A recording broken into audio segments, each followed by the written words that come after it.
Good evening everyone. तो चलिए हम लोग एंटोमोलॉजी में आगे बढ़ते हैं। प्रीवियस लेक्चर में आप लोगों को याद होगा हम लोगों ने बेसिक बेसिक बातें की थी, जहाँ पे एंटोमोलॉजी का इंट्रोडक्शन देखा था, किस वर्ड से ड्राइव हुआ है, फादर कौन है, इन सब चीज़ों के बारे में हम लोगों ने बातें की थी। और एक मोस्ट इंपॉर्टेंट टॉपिक कवर किया था, इंसेक्ट डोमिनेंस क्यों है, उसके पीछे के रीज़न हम लोगों ने फाइंड आउट किए थे। ठीक है, याद है आप लोगों को। चलिए आगे बढ़ते हैं और आज हम थोड़ा सा आगे बढ़ेंगे और आज हम लोग जिस टॉपिक के ऊपर बात करेंगे, आप देखना आपके एग्जाम के अंदर जो है वो काफ़ी इंपॉर्टेंट क्वेश्चन यहाँ से बन के आता है। ठीक है, क्वेश्चन ये आता है कि भाई जो इंसेक्ट्स होते हैं उनका इकोनॉमिक इम्पोर्टेंस क्या है और ये हार्मफुल किस प्रोस्पेक्ट से होते हैं ये। ठीक है, उनके बारे में आपको इलोबरेट करना होता है, एक्सप्लेन करना होता है। ठीक है, तो हम आराम से चीज़ों को समझते हुए पढ़ेंगे। इसकी बात मैं गारंटी देता हूँ कि आपको इन बिटवीन लेक्चर ही सारी चीज़ें याद हो जाएंगी, तो हेडेक लेने की ज़रूरत नहीं है, बस चीज़ों को समझते चलना। ठीक है, सबसे पहला हमारा जो आज का लेक्चर होगा वो एक बेसिक सा क्वेश्चन आपसे पूछता हूँ, देखता हूँ कि आप लोगों को कितना आता है। ठीक है, चलो बताओ मेरे को कि इंसेक्ट और पेस्ट में क्या डिफरेंस होता है। इंसेक्ट और पेस्ट में क्या डिफरेंस होता है, एनीवन? चलिए आप सही बोल रहे हो। देखिए इंसेक्ट की बात करें तो इंसेक्ट जो होते हैं वो मोस्ट ऑफ द केस में हमारे लिए बेनिफिशियल ही होते हैं, हमें ये बेनिफिट ही करके जाएंगे। और भी डिफरेंस होते हैं, लेकिन अगर हम मेजर डिफरेंस की बात करें तो इंसेक्ट जो होता है वो हमें most of the time benefit ही कर देता है। लेकिन पेस्ट की बात करें तो पेस्ट हमेशा हमारे लिए हार्मफुल इफेक्ट ही कॉज करता है। ठीक है, अब कई बार एग्जाम के अंदर आता है एक स्टेटमेंट मैं आपको बताऊंगा, आप मुझे बताना कि वो स्टेटमेंट सही है या गलत है। देखिए पेस्ट की अगर बात करें तो पेस्ट के फॉर्म में कुछ भी हो सकते हैं, अलग अलग फैक्टर भी पेस्ट हो सकते हैं। जैसे फंगस तो पेस्ट होगा ही होगा, इसके अलावा बैक्टीरिया भी पेस्ट होंगे, इसके अलावा प्रोटोजोवन भी पेस्ट होंगे, इसके अलावा वायरस भी पेस्ट होगा। ठीक है, ये तो हमारे पैथोजन के अंदर आ गए, जाहिर सी बात है कि ये पैथोजन के अंदर भी आएंगे। लेकिन क्या एक ह्यूमन, ध्यान से सुनना, इंपॉर्टेंट कंसेप्ट बता रहा हूँ आपको, क्या एक ह्यूमन पेस्ट हो सकता है? एनीवन? क्या ह्यूमन पेस्ट हो सकता है या ऑफकोर्स हो सकता है? अगर आप किसी दूसरे के फील्ड में जाके उसके फसलों को नुकसान पहुंचा रहे हो तो आप भी एक तरह के क्या हो गए, पेस्ट हो गए। इसके अलावा देखेंगे तो रोडेंट, ठीक है, रोडेंट भी क्या होता है, एक तरह के पेस्ट ही होता है, आपकी फसलों को नुकसान पहुंचाता है। ठीक है, इसके अलावा बात करें वीड, वीड भी क्या है, एक तरह का रोडेंट ही है। वीड भी क्या करता है, फसल को नुकसान पहुंचाता है। तो एक स्टेटमेंट आपको देता हूं, ठीक है, बताना क्या वो स्टेटमेंट सही है। ऑल पैथोजेंस आर पेस्ट, बताओ मेरे को क्या ये स्टेटमेंट सही है? ऑल पैथोजेंस आर पेस्ट, क्या सारे पैथोजेंस जो हैं वो पेस्ट होते हैं? अब बहुत लोग के मन में डाउट आया होगा, बहुत लोग सही भी सोच रहे हैं, ये स्टेटमेंट बिल्कुल गलत है। और यही स्टेटमेंट आया हुआ था आपके ICAR एग्जाम के अंदर। ठीक है, वहाँ पे और भी स्टेटमेंट दिए हुए थे, लेकिन ये स्टेटमेंट मैं आपको एक लिख के दे रहा हूँ। ठीक है, ये स्टेटमेंट जो था वो गलत था, वहाँ पे फाइंड आउट करना था कि कौन सा स्टेटमेंट गलत है। तो ये स्टेटमेंट वहाँ पे दिया हुआ था और ये स्टेटमेंट गलत था। क्यों गलत था? कि भाई देखो केवल पैथोजन ही पेस्ट नहीं हो सकते, है ना। पैथोजन के अंदर क्या आ रहा था, बैक्टीरिया, वायरस, प्रोटोजोवन, ठीक है, फंगस। तो केवल ये पैथोजन ही पेस्ट नहीं है, इसके अलावा और भी फैक्टर हैं जो कि पेस्ट के काम, यहाँ पे पेस्ट का भूमिका निभा रहे हैं। जैसे कि आपके रोडेंट हो गए, आपके वीड्स हो गए, आपके ह्यूमन, अगेन ह्यूमन भी क्या है, एक तरह का पेस्ट है अगर वो डैमेज कर रहे हैं तो। ठीक है, तो केवल पैथोजन ही क्या होते हैं, पेस्ट नहीं होते, इसके अलावा और भी फैक्टर है। तो ये स्टेटमेंट क्या हो जाएगा, गलत होगा। तो होप सो गाइस आपको इंसेक्ट और पेस्ट का जो कंसेप्ट है वो क्लियर हो गया होगा। ठीक है, अब आते हैं अपने टॉपिक के ऊपर। देखिए आपको पता है, अगर बेसिक सी बात करूं कि भाई हम जब कोई क्रॉप को कल्टीवेट करते हैं, आप देखेंगे तो जो हमारा क्रॉप का लॉसेस जो होता है ना, उसमें मेजर फैक्टर की अगर बात करें तो आपको पता है इंसेक्ट से जो लॉसेस होता है वो 30% तक का लॉसेस होता है भाई। 20 से 30% जो लॉसेस होता है वो हमारा इंसेक्ट के वजह से ही होता है। इसके अलावा वीड से भी होता है, इसके अलावा क्लाइमेटिक फैक्टर की वजह से भी होता है। लेकिन देखेंगे तो 20 to 30% जो इंसेक्ट्स होते हैं वो हमारी फसल को नुकसान पहुंचाते हैं, जिनकी वजह से किसान को काफ़ी ज़्यादा प्रॉब्लम का सामना करना पड़ता है। और कई बार उनकी जो, कई बार ऐसा मतलब अगर आप टाइम पे कंट्रोल नहीं करोगे तो इस तरीके से फैल जाएगा कि आपको जो अब इनपुट लगाए हो, जो पैसे लगाए हो, वो भी आपको रिकवर नहीं हो पाएगा, पूरा फसल ही आपका बर्बाद हो जाएगा। ठीक है, जैसे कि आपको पता है कि लोकस्ट का जब अटैक होता है हमारे फसलों के ऊपर तो पूरा का पूरा फसल ही क्या कर देते हैं, ये साफ कर देते हैं। ठीक है, जिसको हम टिड्डी बोलते हैं। जब इनका अटैक होगा ना फसल के ऊपर तो इतना हैवी फीडर होते हैं ये कि पूरा फसल को ही साफ कर देंगे। ठीक है, कम टाइम में।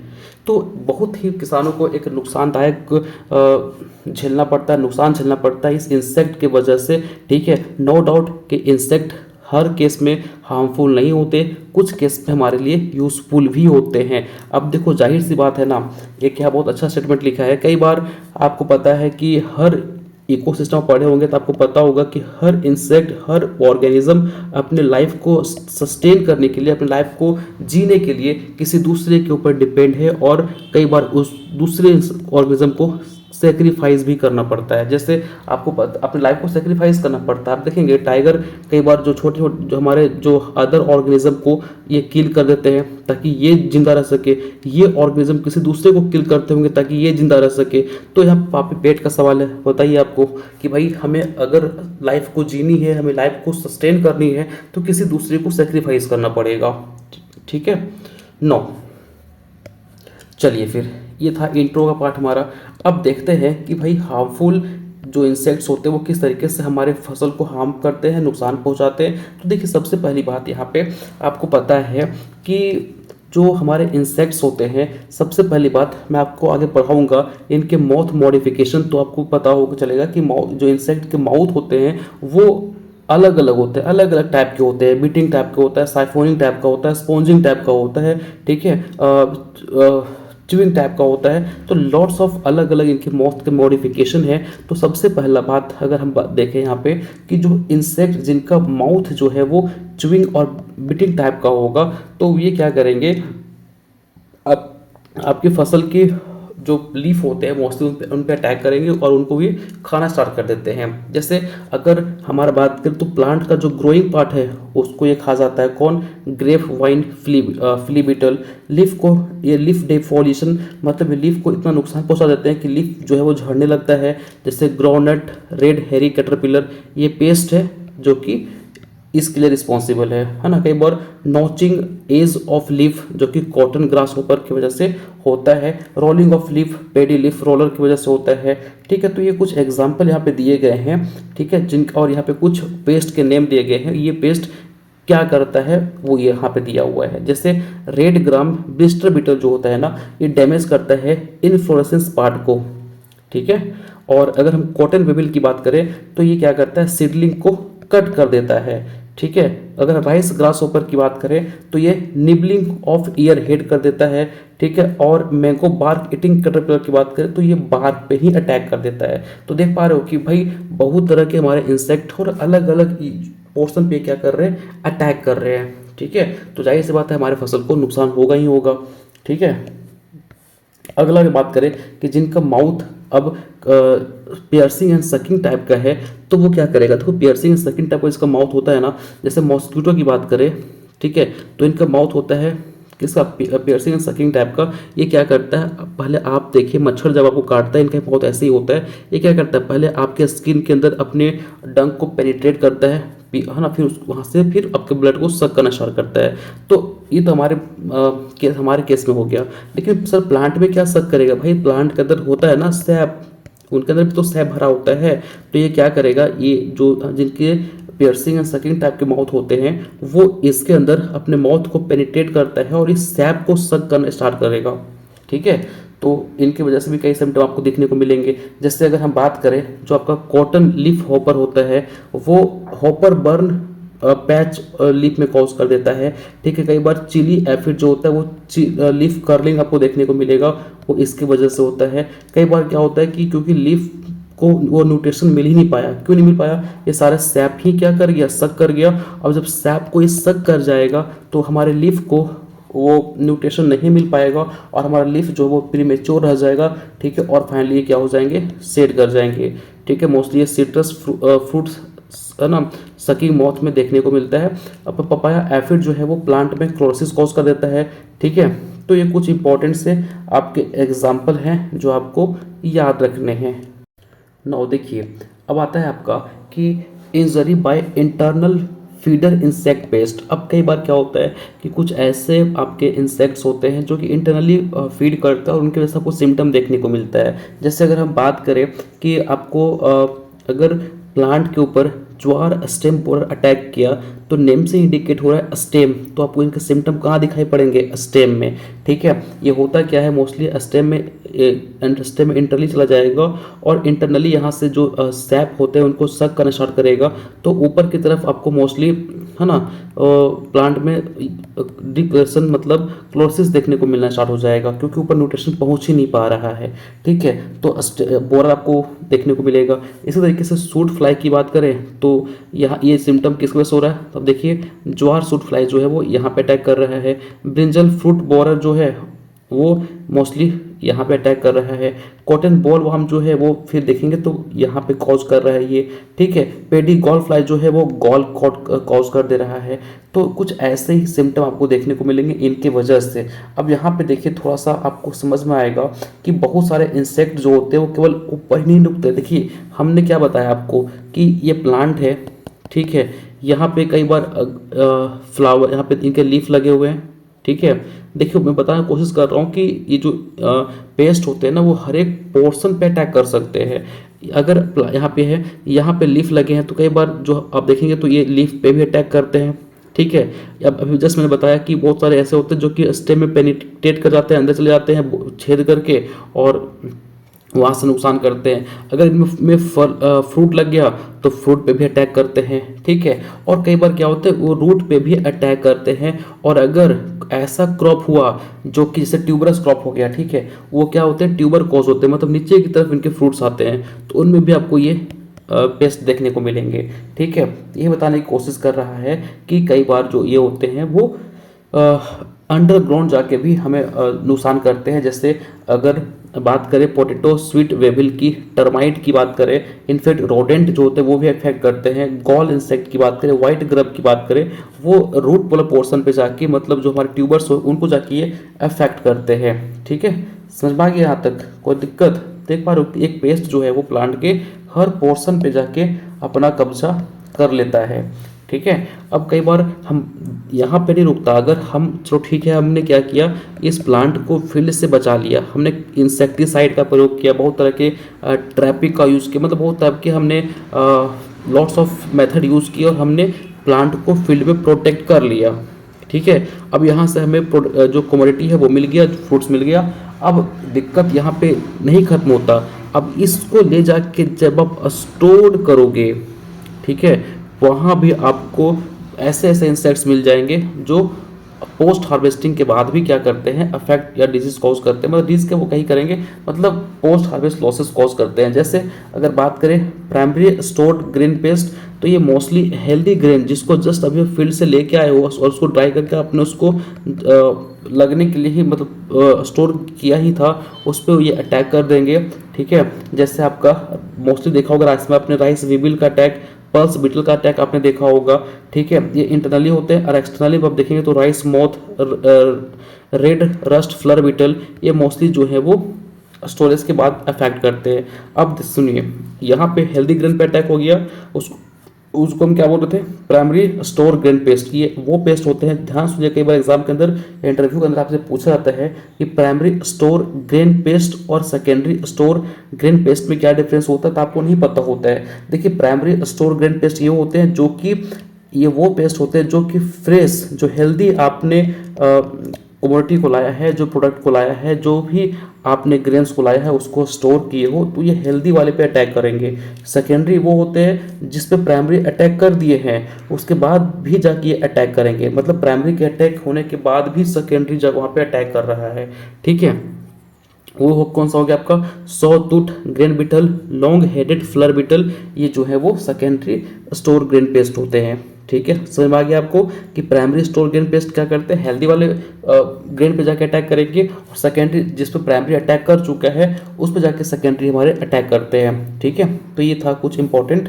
ठीक है, इसके अलावा देखो ध्यान से समझो यहाँ पे, अब बात ये बोलता है कि कई बार इसके जो इफ़ेक्ट्स होते हैं वो ये मिलता है कि हमारा जो कमोडिटी है वो उसका प्रोडक्ट की क्वालिटी ख़राब हो जाती है। मतलब इंसेक्ट का अटैक हुआ तो आप देखेंगे उसमें कई बार स्पॉट्स बन जाते हैं, कई बार उसमें आप देखेंगे तो पैचेस बन जाएंगे, स्कार बन जाएंगे, इंजरी हो जाएगा। तो अब ऐसे कमोडिटी को लेकर जब आप मार्केट में जाओगे तो जाहिर सी बात है कि वो, क्योंकि उस पर आपको साफ साफ दिखाई पड़ रहा है कि इसमें इंसेक्ट पेस्ट का अटैक है, तो आपको इनकी जो कीमत है वो कम मिलेगी। तो यहाँ पे आपको नुकसान हुआ कि नहीं हुआ? डेफिनेटली हुआ। जैसे अगर हम सूट की बात करें, फ्रूट बोरर की बात करें, ये फ्रूट में ही क्या करता है, छेद कर देता है। जैसे ब्रिंजल, टोमेटो, भिंडी में मोस्टली देखने को मिलेगा आपको ये फ्रूट बोरर का अटैक, है ना। मैंगो फ्रूट फ्लाई जो है वो भी देखेंगे।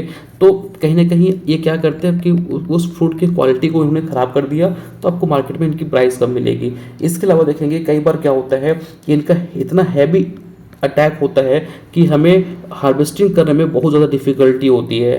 जैसे अगर कॉटन बॉलवर्म का अटैक हो जाएगा, चाहे कैबेज एफिड का अटैक हो जाएगा ना, तो आपको इनको हार्वेस्टिंग करने में प्रॉब्लम आएगी, इतना इनका हैवीएस्ट अटैक होता है। ठीक है, इसके अलावा देखेंगे तो डिसमिनेट प्लांट डिजीज़। अब कई बार क्या होता है कि ये पेस्ट जो होते हैं ना, या इंसेक्ट होते हैं, वो क्या होते हैं, बहुत सारे डिजीज़ का ये वेक्टर होते हैं। ठीक है, तो अगर सपोज मान के चलिए कि हाँ हमारा फील्ड है, ठीक है, हमारा फील्ड हेल्दी था, जस्ट इसके कुछ दूरी पे एक ऐसा किसी का फील्ड था, इसमें अटैक हो गया किसी पेस्ट का, और तो अभी क्या होंगे कि यहाँ से ये कोई पेस्ट मूव करके यहाँ पे आया, तो साथ में तो खुद ही भी आया और यहाँ अपना जनसंख्या बढ़ाएगा वो अलग, साथ में यहाँ पे कोई डिजीज़ होगा उसको भी यहाँ से ये लेके यहाँ पे आ जाएंगे एज अ वेक्टर के फॉर्म में। ठीक है, तो यहाँ भी हमें नुकसान देखने को मिलता है क्योंकि ये बहुत सारे डिजीज़ का वेक्टर होते हैं। ठीक है, और केवल ये ऐसा नहीं है कि हमारे कमोडिटी को ही नुकसान करते हैं, कई बार ये हमारे हेल्थ को भी नुकसान करते हैं, हमारे फर्नीचर को भी नुकसान करते हैं, क्लोथ को भी नुकसान कर देते हैं। ठीक है, तो लॉट्स ऑफ इनको नुकसान देखने को मिलता है इनके थ्रू। ठीक है, और ये हमारे डोमेस्टिक एनिमल को भी नुकसान करते हैं। जैसे आपको पता होगा कि जो मॉस्क्यूटो होता है, फीमेल एनाप्लिस मॉस्क्यूटो, ये मलेरिया कॉज करने के लिए रिस्पॉन्सिबल होता है हमारे अंदर। ठीक है, हॉर्स फ्लाई जो होता है वो टाइफाइड का वेक्टर होता है। ठीक है, तो कहीं ना कहीं ये सब जो कुछ हैं ऐसे पेस्ट होते हैं जो कि हमारे हेल्थ को भी नुकसान करते हैं, डोमेस्टिक एनिमल को भी नुकसान करते हैं, फसल से को छोड़ के। लेकिन यहाँ तक हम लोगों ने देखा कि भाई इंसेक्ट कितने ज़्यादा मतलब नुकसानदायक होता है, आपको इंसेक्ट से नफरत हो गई होंगी, लेकिन ऐसा नहीं है। बहुत ऐसे भी इंसेक्ट्स होते हैं जो कि हमारे लिए बहुत ही बेनिफिशियल होते हैं, बहुत ही काम के लायक होते हैं। जैसे हम सिल्क वार्म की बात करें, है ना, सिल्क मॉथ लार्वा की बात करें, तो ये क्या, इससे क्या मिलता है, हमें सिल्क मिलता है। ठीक है, तो इसके अलावा हनी भी आपको पता है हनी मिलता है।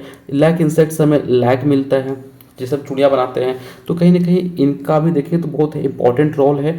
जैसे अगर हम बात करें तो बहुत सारे ऐसे इंसेक्ट्स हैं जिनको यूज़ करके हम डिफरेंट टाइप के मेडिसिन प्रिपेयर करते हैं। ठीक है, तो अगर ये मेडिसिन, अगर ये इंसेक्ट ना होते तो शायद हमें ये मेडिसिन ना मिल रहे होते। ठीक है, बहुत सारे ऐसे भी आपके इंसेक्ट्स होते हैं जिनका यूज़ हम आज प्रीडेटर के फॉर्म में करते हैं, बायो एजेंट के फॉर्म में करते हैं। जैसे अगर बात करें, आपको पता होगा कि जो आपका लेडी बर्ड बीटल है वो फीड करता है किसको, एफिड्स को। ठीक है, अगर आपके फील्ड में एफिड्स का अटैक हो गया है और उस फील्ड में अगर लेडी बर्ड बीटल आ गया तो ये सारे के सारे एफिड को किल कर देगा, मार देगा। ठीक है, समझ में आ गया। इसी तरीके से अगर बात करें ब्रिस्टर बीटल, तो ये क्या करता है, ये लार्वा को फीड कर जाता है। ठीक है, किसके, ग्रास होपर के। ठीक है, इस तरीके से हम कुछ ऐसे होते हैं जो पैरासाइट होते हैं, जैसे ट्राइकोग्रामा की बात करें। ठीक है, और अगर हम एपेंटेलिस स्पीसीज की बात करें तो ये जो है वो कुछ पैरासाइट की तरफ काम करते हैं। इसके अलावा कुछ ऐसे भी इंसेक्ट्स होते हैं जो कि वीड को कंट्रोल करने में हेल्प करते हैं। जैसे अगर हम मैक्सिकन बीटल की बात करें तो ये कांग्रेस ग्रास को फील्ड में होने नहीं देगा। अगर फील्ड में कांग्रेस ग्रास है तो इस पर मैक्सिकन बीटल फीड कर जाएगा। ठीक है, समझ में आ गया। और बहुत सारे इंसेक्ट ऐसे होते हैं जो कि पॉलिनेटर की तरह काम करते हैं। ठीक है, ये पॉलिनेशन में बहुत हेल्प करते हैं, है ना। और बहुत सारे ऐसे होते हैं जो कि स्कैवेंजर होते हैं, मतलब अगर कोई डेथ हो गया, कोई प्लांट गिर पड़ा है तो उसको डिकेइंग करने में बहुत इनका इंपॉर्टेंट रोल होता है। जैसे बीटल हो गया, आपका मैगट हो गया। ठीक है, और इसको यूज़ करते हैं एज अ फूड की तरह। ठीक है, समझ गया। तो इंसेक्ट को बहुत ज़्यादा हम लोग क्या मतलब मोस्ट केस में देखेंगे तो हम एज अ फूड के तरह भी यूज़ करते हैं, चाहे वो चिकन हो गया, चाहे टर्की हो गया, चाहे आपका कुछ भी हो गया, ठीक है। कई बार इनको हम एज अ एस्थेटिक वैल्यू के रूप में भी यूज़ करते हैं, ठीक है। मतलब आप देखेंगे क्या लिखा है, देखो several insect such as butterfly, moth beetle, dragonfly, mantids have been use for beautification purpose, है ना। इनको देखेंगे तो आप अपने दीवार में लगाते हो ताकि हमारा जो दीवार है वो सुंदर दिखे, मतलब ब्यूटिफिकेशन पर्पस के लिए भी हम इनका यूज़ करते हैं, ठीक है। और कई बार आपको पता है कि साइंटिस्ट जो होते हैं वो इनको यूज़ करते हैं, इन पर रिसर्च करते हैं ताकि इनसे और हम क्या बेनिफिट निकाल सकते हैं। जैसे आपको पता होगा ड्रोसोफिला के बारे में, ठीक है, इनमें बहुत सारा रिसर्च हुआ है, प्रोजेनेटिक्स का मैक्सिमम थ्योरी इसी ड्रोसोफिला पे टिका हुआ है, ठीक है। कई बार इनका रोल सॉइल में बहुत इंपॉर्टेंट होता है, क्योंकि सॉइल के अंदर ये क्या करते हैं आपको पता होगा, सॉइल में ये क्या आपके सॉइल में एरेशन कॉज करते हैं। आपको एक आप देखे होंगे पहले के टाइम पे जब हम उतना ज़्यादा यूरिया और डीएपी का यूज़ नहीं किया करते थे, तो बरसात के टाइम पे आपको केचुआ दिख जाता होगा फील्ड के बाहर ऐसा रेंगता हुआ, ठीक है। आज वो केचुआ आपको ना के बराबर दिखाई पड़ता था, नहीं दिखाई पड़ता है, ठीक है। फील्ड में क्या करता था ये केचुआ, अगर ये फील्ड में है तो यह फील्ड में क्या करता था, इससे अपना हॉल बना के ऐसे से रहता था। अब ये फील्ड में हॉल बना रहा है नीचे की तरफ, तो इससे क्या होगा कि वाटर का होल्डिंग कैपेसिटी बढ़ेगा, साथ में क्या होगा कि यहाँ पे एरेशन प्रॉपर हो पाएगा, तो प्लांट का ग्रोथ भी काफ़ी अच्छा होगा, तो कहीं ना कहीं सॉइल की फर्टिलिटी भी हमारी इम्प्रूव होगी। तो वो चीज़ें अब हमारा पहले हुआ करता था, अभी भी होता है, लेकिन ये हमारे लिए अगर पेस्ट इस टाइप के पेस्ट होते तो जाहिर सी बात है कि हमें काफ़ी ज़्यादा फ़ायदा होता, ठीक है। इसके अलावा कुछ ऐसे इंसेक्ट्स होते हैं जो कि डाई करने में, ठीक है, इंक और कलर वगैरह में को प्रिपेयर करने में काम आते हैं। तो देख पा रहे हो कि इंसेक्ट के काफ़ी ज़्यादा हमारे कुछ इंपॉर्टेंट रोल हैं। तो आप देखिए इंसेक्ट हमारे लिए यूज़फुल भी है और हार्मफुल है, लेकिन ज़्यादातर ये हमारे लिए हार्मफुल ही होते हैं, ठीक है। कुछ केस में हमारे लिए बेनिफिशियल भी होते हैं, ठीक है। नेक्स्ट क्लास में हम लोग पढ़ेंगे दैट इज़ विंग्स और विंग्स के मॉडिफिकेशन के बारे में, ठीक है। कोई दिक्कत, चलिए फिर आज का लेक्चर हम यहीं पे बंद करते हैं। Thank you so much, hopes आपको आज का लेक्चर समझ में आया होगा। चलिए मिलते हैं नेक्स्ट क्लास में।